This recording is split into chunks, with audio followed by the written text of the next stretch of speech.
大家好，我是阿胖，今天用土豆、鸡腿做一道美食。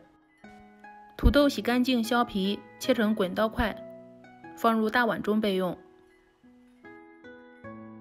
再准备1到2颗鸡蛋，打入碗中，把鸡蛋搅散。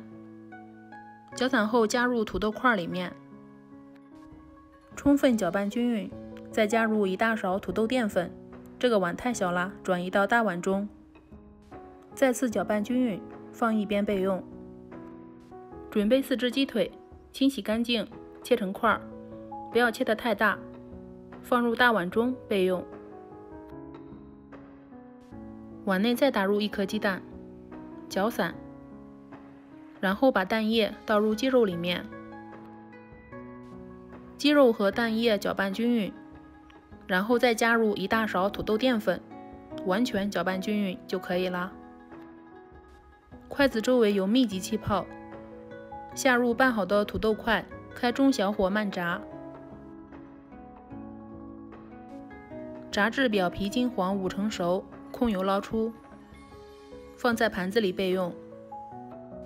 再把鸡肉放入锅中炸一炸，炸至表皮金黄，也是5成熟，控油捞出，像这个样子，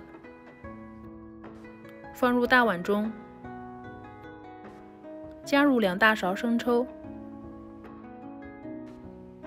半勺老抽，1大勺蚝油，1勺料酒和1勺黄豆酱，加入白糖提鲜和黑胡椒粉，最后少加点食用盐，完全搅拌均匀，放在一边腌制30分钟。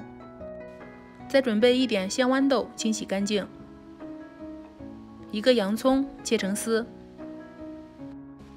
切好后放入电饭煲内胆里面，再加一点香葱进来，把炸好的土豆块铺上面，再放入炸好的鸡块，最后把豌豆放在上面就可以啦。再向里面加入大约300毫升的啤酒，合上盖子，选择煮饭键。